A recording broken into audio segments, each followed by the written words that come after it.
Ya, Bapa di sorga, kami bersyukur dan berterima kasih malam hari ini kami boleh berkumpul bersama-sama untuk kami memuji, memuliakan nama Tuhan, dan kami belajar kebenaran firman Tuhan.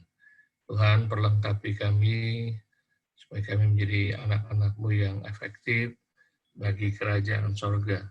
Kami rindu kehidupan kami berbuah banyak bagi kemuliaan nama Tuhan. Kami masih membahas tentang penabur dan penuai. Bapak, sementara hamba menyampaikan berita firman-Mu, ya Roh Kudus yang berbicara kepada kami Tuhan. Jamah setiap kami, supaya kami dapat mengerti kebenaran firman Tuhan. Dalam nama Yesus Tuhan kami yang hidup, kami naikkan ucapan syukur, dan kami berdoa. Amin. Shalom Bapak Ibu Saudara yang kasih dalam Tuhan. Malam ini kita akan kembali belajar tentang penabur dan penuai. Saya munculkan dulu supaya kita bisa melihat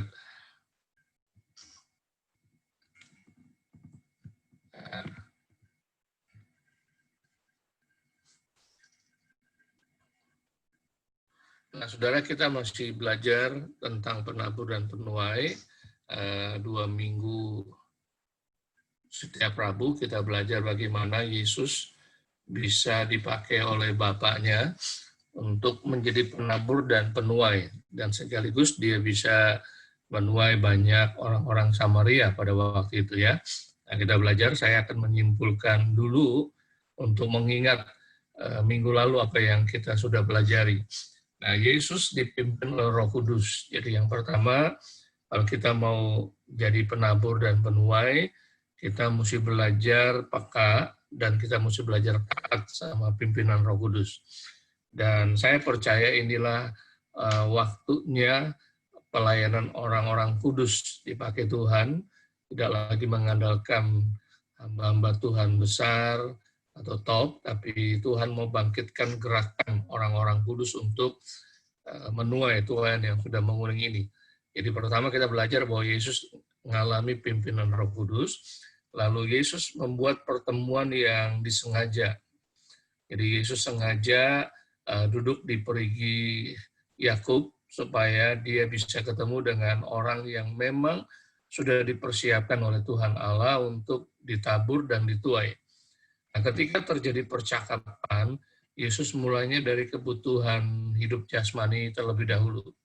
Jadi jangan terlalu cepat bicara tentang hal rohani, kecuali memang sudah saatnya, sudah waktunya, sama seperti ketika perempuan Samaria kembali ke kotanya, dia beritakan langsung tentang hal yang rohani. Saya ketemu dengan orang yang tahu kehidupan saya, tahu masalah saya, tahu kesalahan saya, mungkinkah dia Mesias? Jadi perempuan Samaria itu langsung membicarakan bukan kebutuhan jasmani, tapi kebutuhan rohani orang-orang Samaria pada waktu itu.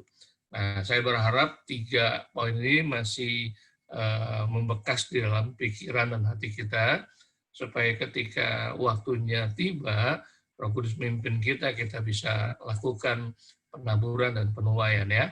Nah, sekarang saya sedikit menegaskan di sini, ia pun meninggalkan Yudea dan kembali lagi ke Galilea. Ia harus melintasi daerah Samaria. Jadi Samaria itu ada di tengah-tengah antara Yudea dan Galilea. Nah, kata harus mempunyai arti itu perlu ada kebutuhan, itu harus ada benar dan tepat.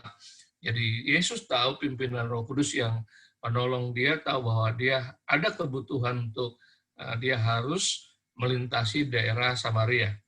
Nah, minggu yang lalu saya tidak masukkan gambar, jadi saya pakai perumpamaan tentang cengkareng, grogol, dan sebagainya. Tapi kali ini sudah boleh lihat gambarnya di depan. Nah, jadi Yesus dari Yudea, Yudea itu di bawah, ada kota Yerusalem, dan dia mau kembali ke Galilea, ke Nazaret, ke Kana, ke Kapernaum. Nah, kita lihat di gambar tersebut bahwa Samaria itu ada di tengah-tengah. Sikar itu tempat perigi Yakub kan. Ya, karena permusuhan antara orang Yahudi dengan orang Samaria, khususnya orang Yahudi, mereka tidak mau ketemu dengan orang Samaria. Nah, kalau orang Galilea mau ke Yudea atau orang Yudea mau ke Galilea, mereka tidak mau jalan pintas, artinya melewati daerah Samaria, tapi mereka itu akan nyebrang sungai. Nah, saudara lihat eh, gambar seperti kayak apa itu ya, garis-garis itu, nah itu gambar sungai Yordan River katanya. Jadi mereka harus nyebrang sungai Yordan, misalnya contoh dari Yudea ya, mereka pergi ke Yeriko, lalu pergi ke sungai Yordan, nyebrang, lalu mereka jalan ke Perea, sampai ke daerah Dekapolis. Nah, waktu sampai di Dekapolis, mereka baru masuk Galilea.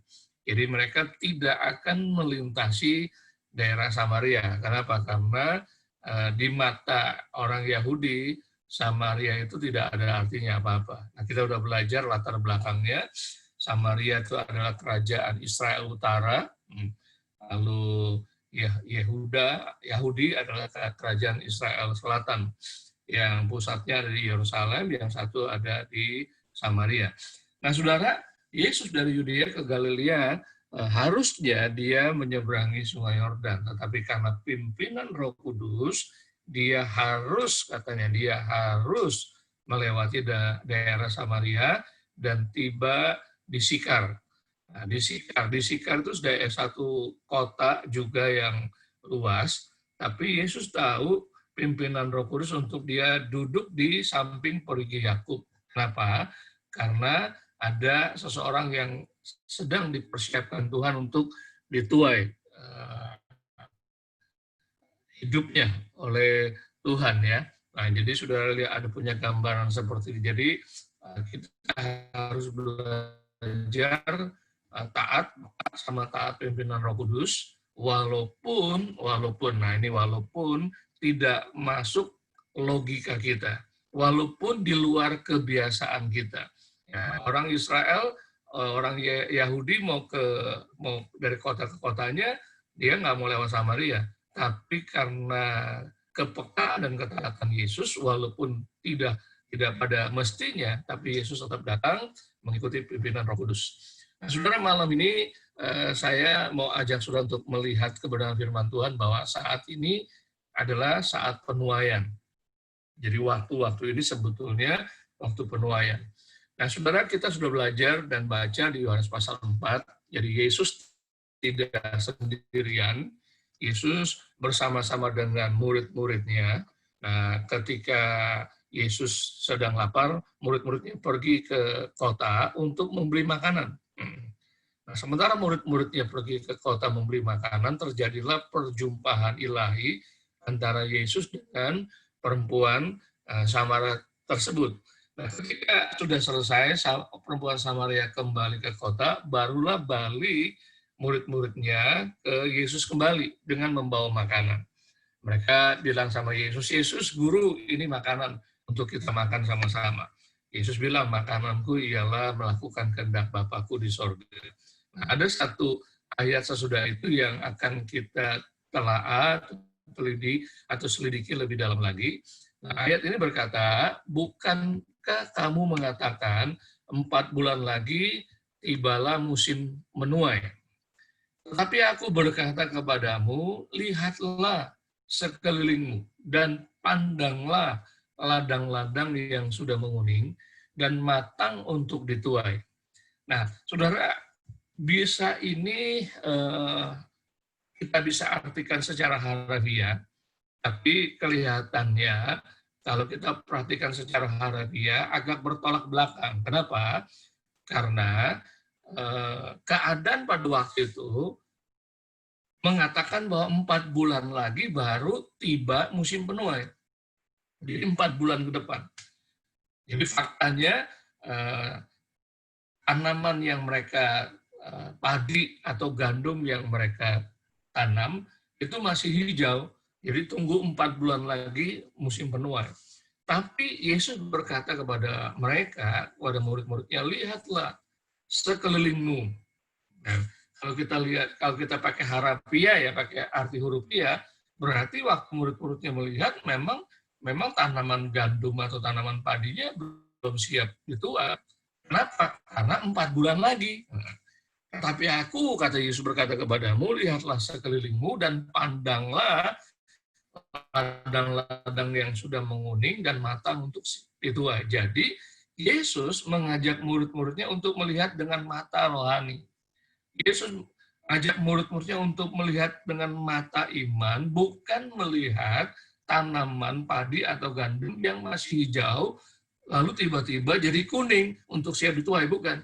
Yesus lagi ngajak murid-muridnya untuk melihat sekeliling mereka, memandang sekeliling mereka bahwa ternyata begitu banyak orang-orang yang sudah siap atau sudah matang untuk dituai. Nah, saudara, prinsipnya penting. Jadi, kalau kita kaitkan dengan keadaan kita sekarang, bisa aja kita berkata, wah belumlah Pak, masih jauh, kita masih perlu doakan terus bangsa kita Indonesia Pak, masih banyak yang fanatik, masih banyak yang radikal, masih banyak yang antipati, dan lain sebagainya. Nah, kita mesti belajar melihat dengan mata rohani kita. Kenapa? Karena keadaan jasmani dengan keadaan rohani sangat berbeda. Ini sangat berbeda. 4 bulan lagi itu keadaan jasmani. Tapi keadaan rohani, kata Yesus, sekarang.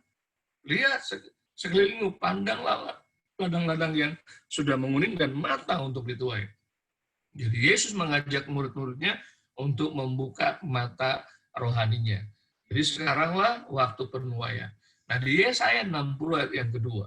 Sebab sesungguhnya kegelapan menutupi bumi dan kekelaman menutupi bangsa-bangsa. Ayat ini baru ngegong gitu buat saya ya. Kenapa? Karena COVID ini hampir menutupi bangsa-bangsa. Ada 200 lebih bangsa-bangsa yang terkena pandemi COVID-19. Ada 200 lebih kekelaman atau kegelapan menutupi bangsa-bangsa. Ini kenyataan jasmaninya. Dan ayat ini menjadi hidup. Kenapa? Karena memang faktanya sekarang. Sebab sesungguhnya bangsa-bangsa lagi bingung, lagi pusing, mengatasi bukan hanya soal kesehatan virus corona saja, tapi juga soal keuangan. Negara Amerika Serikat aja, negara adidaya aja, dalam masa pandemi COVID-19 ini aja, hutangnya meningkat tajam, diambang kebangkrutan. Banyak perusahaan-perusahaan besar di Amerika Serikat gulung tikar, PHK-kan karyawan-karyawannya, dan itu juga terjadi di bangsa kita Indonesia. Kalau saudara baca tentang bangsa-bangsa yang lain sekarang, juga sama, saudara. Di India, semua mengalami semua. Nah, ini kenyataannya seperti ini. Tapi yang menarik, firman Tuhan bilang gini, walaupun kegelapan menutupi bumi dan kegelapan menutupi bangsa-bangsa, tetapi katanya terang Tuhan terbit atasmu. Tetapi terang Tuhan terbit atasmu dan kemuliaannya menjadi nyata atasmu. Memang ayat ini ditujukan secara jasmani kepada bangsa Israel. Pada bangsa Israel, sehingga bangsa Israel menjadi terang Tuhan, menjadi kemuliaan Tuhan. Nanti kalau saudara baca Yesaya 60 ayat selanjutnya, bangsa-bangsa berduyun-duyun kepada terangmu. Nah, setelah masa pandemi COVID-19 ini kan nggak ada orang bangsa-bangsa yang datang ke Israel. Tapi sebelumnya, hampir tiap minggu bangsa-bangsa datang ke Yerusalem. Hampir tiap minggu. Waktu kami berangkat ke sana aja, kami ketemu dengan berbagai macam bangsa datang ke sana. Ini penggenapan firman Tuhan. Yang Tuhan genapi kepada bangsa Israel. Ya, ada secara tujuannya rohani, ziarah. Tapi, saudara, ada banyak juga bangsa-bangsa yang belajar datang ke sana, belajar pertanian. Kenapa, saudara? Kalau kita belajar sejarah bangsa Israel, menarik. Kenapa? Karena Israel ini kan dikelilingi oleh negara-negara sepupu ya. Anehnya, saudara, negara-negara tersebut punya kekayaan minyak. Saudara boleh sebutkan aja, Irak, Iran, Saudi Arabia, Yordania, itu punya minyak semua. Tapi di Israel nggak ada minyak. Tidak ada minyak. Sekalipun, setitik pun nggak bisa, nggak ditemukan minyak. Tapi anehnya luar biasa. Itu tanaman, tumbuhan di Israel itu jauh lebih subur dibanding negara-negara yang di sekelilingnya. Makanya bangsa-bangsa datang, termasuk bangsa kita lo datang belajar bagaimana cara pertaniannya bisa berkembang. Ini penggenapan firman Tuhan secara jasmani kepada bangsa Israel. Tapi jangan lupa juga ayat ini juga berlaku buat Israel rohani, yaitu gereja Tuhan. Jadi walaupun keadaan gelap menutupi bangsa-bangsa, tapi sebenarnya terang Tuhan itu terbit atas gereja Tuhan. Kemuliaan Tuhan itu nyata atas gereja Tuhan. Nah, berbicara tentang gereja Tuhan berarti ada kita di dalamnya. Nah, ini keadaan sekarang. Walaupun di sisi satu secara jasmani kelihatannya gelap, kelihatannya belum siap dituai, tapi secara rohani inilah waktunya masa penuaian tersebut. Nah, saudara, Yesaya bilang kepada bangsa Israel pada waktu itu, bangkitlah, menjadi teranglah, sebab terangmu datang dan kemuliaan Tuhan terbit atasmu. Jadi saya minta kepada bangsa Israel untuk bangkit. Nah, malam ini Tuhan bicara sama kita untuk minta kita bangkit. Kenapa bangkit? Karena kita punya terang kemuliaan Tuhan. Kita punya kemuliaan Tuhan yang sangat dibutuhkan oleh orang-orang yang ada di sekitar kita. Ya, jadi saudara, kita harus bangkit. Nah, saudara, ayat yang ketiga dikatakan bangsa-bangsa berduyun-duyun datang kepada terangmu dan raja-raja kepada cahaya yang terbit bagimu. Kita harus bangkit. Nah, kalau jemaat kasih karunia tidak bangkit, maka ini nggak akan jadi bagian dalam kehidupan kita. Tapi kalau kita bangkit, maka ayat ini menjadi bagian dalam hidup kita, maka akan orang-orang datang. Nah, kita berdoa supaya ada 700 murid di jemaat kasih karunia, tapi kalau kita nggak bangkit, ya nggak bisa.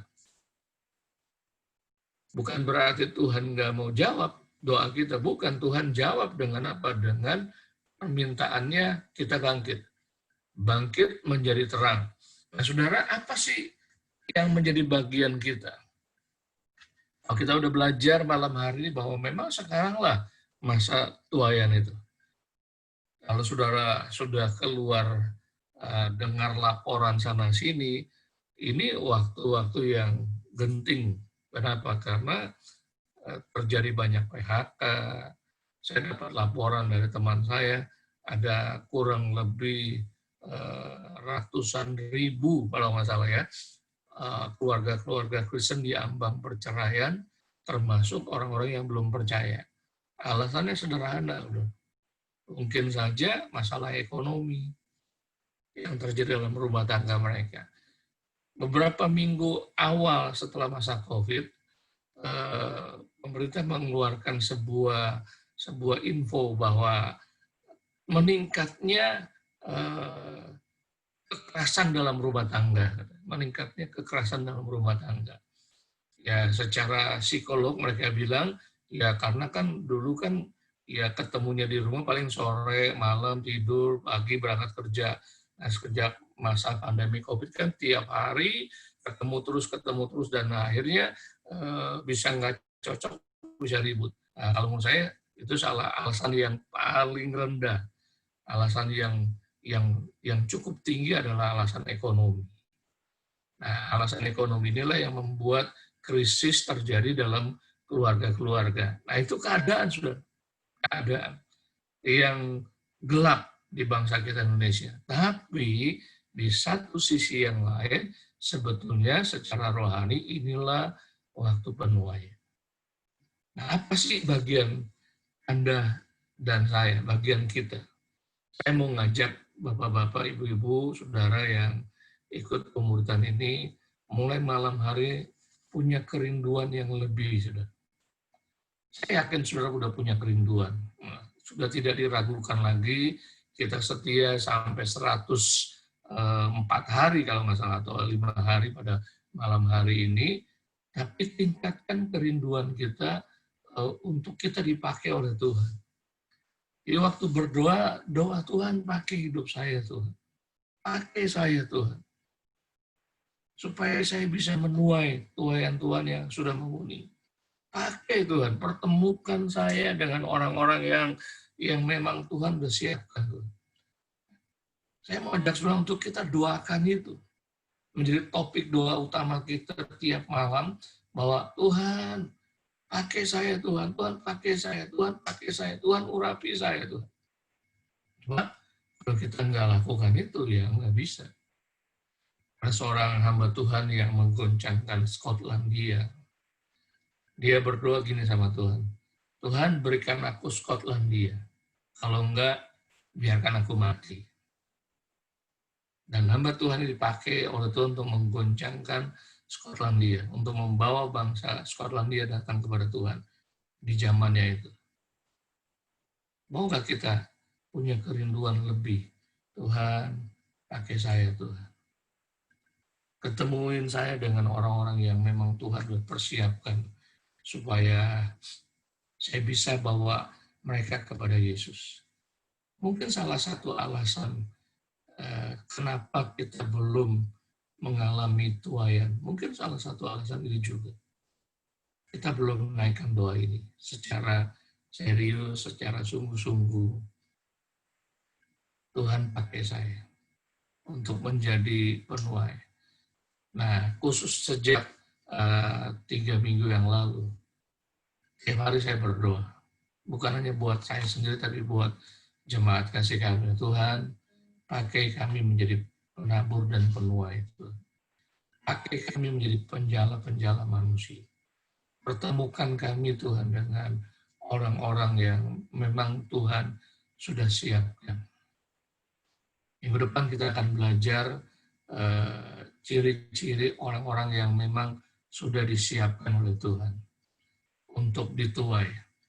Tapi malam ini, saudara, sebelum kita masuk ke mendidik keadaan mereka, malam ini kita minta Tuhan jamah hati kita. Minta Tuhan hidup kita, supaya hidup kita tuh punya kerinduan untuk berbuah banyak, berbuah tetap. Tuhan pakai hidup kita. Mari kita berdoa, Bapak Ibu Saudara. Bapa di sorga, di dalam nama Tuhan kami Yesus Kristus. Terima kasih buat kebenaran firman-Mu yang mengatakan bahwa saat inilah saat penuaian. Bapak, seringkali kami berpikir belum waktunya. Seringkali kami berpikir kami nggak siap, kami belum siap. Tapi malam ini Tuhan, hamba berdoa Tuhan, munculkan hati yang sangat rindu untuk dipakai oleh Tuhan. Untuk menjangkau jiwa-jiwa yang terhilang. Pertemukanlah kami jemaat kasih karunia dengan orang-orang yang Tuhan sudah siapkan untuk mereka dibawa kepada Tuhan.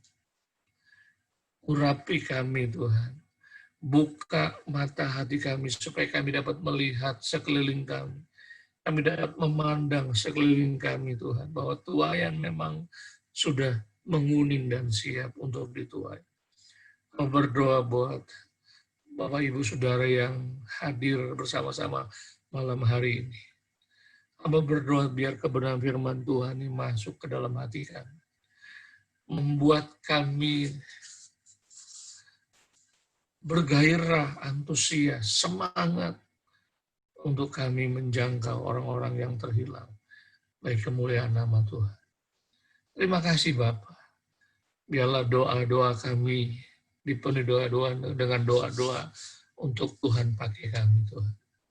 Di dalam nama Yesus Tuhan kami yang hidup. Kami akan mengucapkan syukur dan kami berdoa. Amin. Silakan Pak Baskoro, pujian. Nanti Bobby akan memimpin doa syafaat buat kita ya.